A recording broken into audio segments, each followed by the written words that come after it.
जय बागेश्वर धाम सरकार, जय बालाजी सरकार। दोस्तों, आप सभी लोगों को मकर संक्रांति की बहुत बहुत हार्दिक शुभकामनाएं।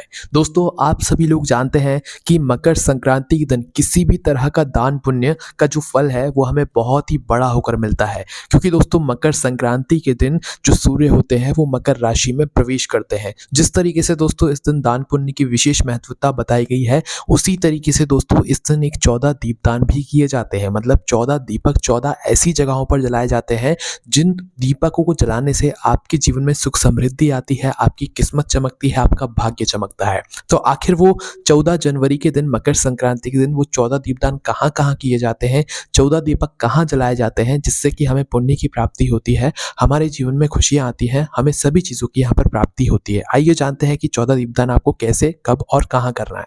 देखिए, 14 जनवरी को इस बार मकर संक्रांति है और इस बार किसी को भी कोई कंफ्यूजन यहाँ पर नहीं होनी चाहिए। इस बार एक ही दिन पर जो है मकर संक्रांति रहेगी, जो कि 14 जनवरी का 2025 का दिन रहेगा। ठीक है, अब देखिए, इस दिन 14 दीपदान की विशेष महत्वता बताई गई है। ये 14 दीपदान जो किया जाता है ये विशेष रूप से घर की बड़ी माताओं बहनों में से किसी एक माता बहन के द्वारा किया जाता है। ये 14 दीपदान आप सुबह या शाम के समय किसी भी समय कर सकते हैं, पर विशेष रूप से जो दीपदान किया जाता है वो हमेशा शाम के समय किया जाता है। तो मकर संक्रांति के दिन अगर आपको सुबह समय मिल रहा है तो आप सुबह इन 14 दीपदान को कर सकते हैं, अन्यथा शाम को समय मिल रहा है तो आप शाम को ये 14 दीपदान कर सकते हैं और इन दीपदानों का फल ले सकते हैं, है ना।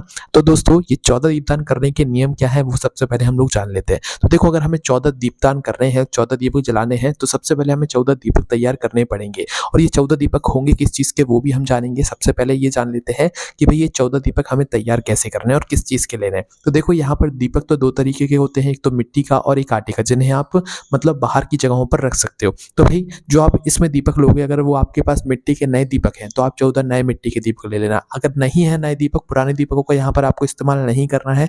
मकर संक्रांति पर पुरानी चीज़ों का प्रयोग नहीं किया जाता है। ठीक है, तो भाई अगर आपके पास पुराने दीपक हैं, नए नहीं है, तो उस जगह पर फिर आप लोग आटे के नए दीपक तैयार करो। कितने? 14 दीपक, है ना। तो थोड़ा सा आटा लेकर उसको गूंद लो, उसके अंदर कुछ नहीं डालना है, और 14 मीडियम साइज के दीपक आप लोगों को उसी आटे से तैयार कर लेना है ना। तो 14 दीपक तैयार करने के बाद इन सभी 14 दीपकों के अंदर एक एक आपको लंबी बत्ती रखनी है। कौन सी बत्ती? लंबी बत्ती रखनी है, क्योंकि लंबी बत्ती ही जो है इस दिन विशेष मानी जाती है। आप लोगों ने देखा ही होगा, हम लोग दीपावली के दिन कौन सी बत्ती लगाते हैं? लंबी बत्ती लगाते हैं।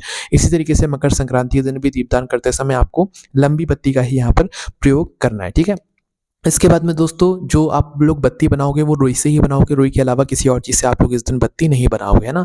इसके बाद में इन 14 दीपकों के अंदर हमें तेल कौन सा इस्तेमाल करना है? तो देखो, सबसे उत्तम अगर इस दिन कोई तेल माना जाएगा तो वो तिल का तेल ही माना जाएगा, है ना। आपने देखा होगा तिल का तेल आता है, तो भाई अगर ये 14 दीपदान आप तिल के तेल से करोगे तो वो बहुत ज़्यादा अच्छा माना जाएगा। अगर और तिल का तेल नहीं है तो उस जगह पर आप लोग फिर सरसों के तेल का भी इस्तेमाल कर सकते हो या घी का भी इस्तेमाल कर सकते हो। अगर आप लोग सरसों का तेल ले रहे हो या घी ले रहे हो तो उसमें आपको थोड़ी सी तिल्ली डालनी पड़ेगी, क्योंकि दोस्तों मकर संक्रांति के दिन तिल और गुड़ का विशेष महत्व होता है। इसको दान करने का भी विशेष यहाँ पर महत्व बताया गया है।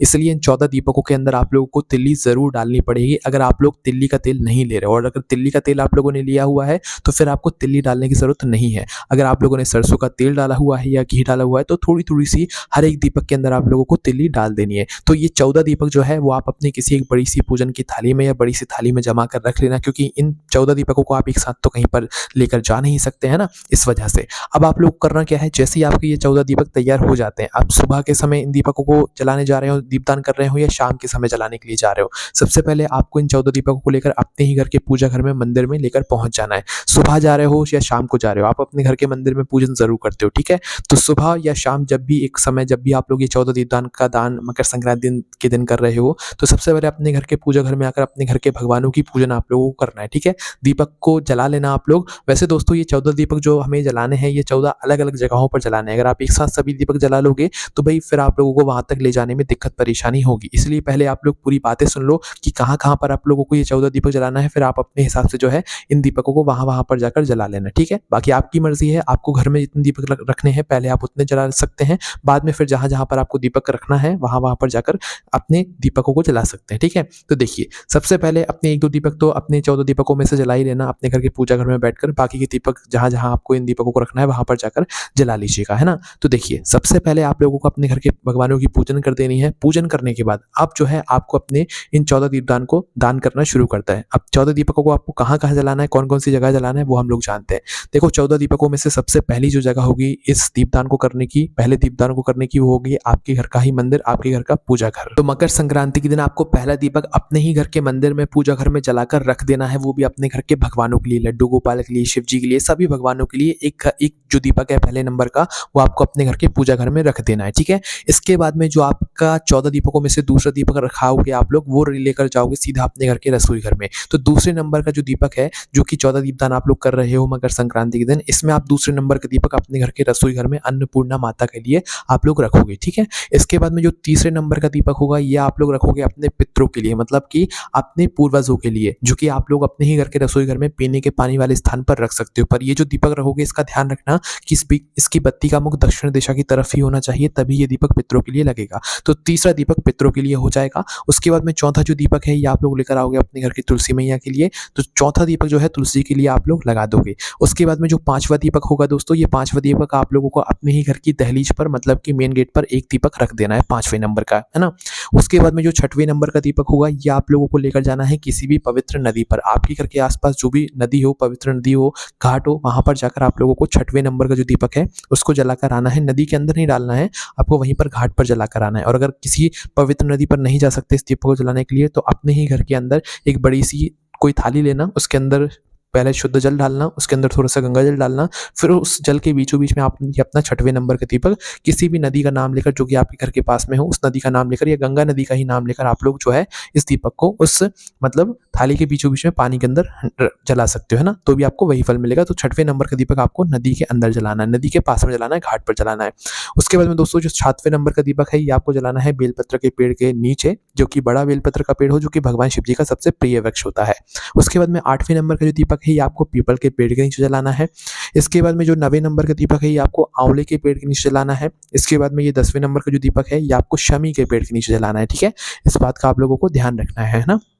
इसके बाद में दोस्तों जो 11वें नंबर का दीपक है, ये आपको बड़ के पेड़ के नीचे जलाना है। वट वृक्ष आप लोगों ने सुना होगा ना, तो 11वें नंबर का जो दीपक है आपको बड़ के पेड़ के नीचे या वट वृक्ष के नीचे जाकर आप लोगों को जलाना है। उसके बाद में 12वें नंबर का जो दीपक है, ये आप लोगों को लेकर जाना है शिव जी के मंदिर में। आपके घर के पास में जो भी शिव जी का मंदिर है, वहां पर आपको 12वें नंबर का दीपक यहाँ पर जलाना है। उसके बाद में जो 13वें नंबर का दीपक है, ये आप लोगों को कोई भी गौशाला के पास में जलाना है, मतलब गौ माता के लिए। थोड़ा सा ध्यान से जलाना है इस दीपक को, है ना। तो 13वें नंबर का दीपक आपको गौ माता के लिए गौशाला में जाकर जलाना है। उसके बाद में जो 14वें नंबर का दीपक है, आखिरी वाला जो दीपक है, ये आप लोग यज्ञशाला में जाकर जलाओगे। आपने मंदिरों में भी देखा होगा कि यज्ञ कुंड बने होते हैं, तो वही यज्ञ कुंड के पास में आपको आखिरी नंबर का दीपक, 14वें नंबर का दीपक आप लोगों को रख देना है। अब दोस्तों हमने आपको 14 जगह दीपदान करने की जगह बता दी, 14 ऐसी जगह बता दी जहां पर आप लोगों को मकर संक्रांति के दिन ये दीपदान करना चाहिए, दीपक जलाने चाहिए। अब दोस्तों बहुत सारे लोग ये बात जरूर कहेंगे कि भैया इतनी सारी जो जगह है ये हमारे घर के आसपास है भी, तो भी हम वहां तक नहीं जा सकते क्योंकि वो जगहें थोड़ी दूर है ना। तो भाई अगर आप लोग भी इनमें से कुछ कुछ जगहों पर नहीं जा सकते या आधी जगहों पर नहीं जा सकते, तो उस जगह पर आप लोग क्या करोगे वो भी सुन लो।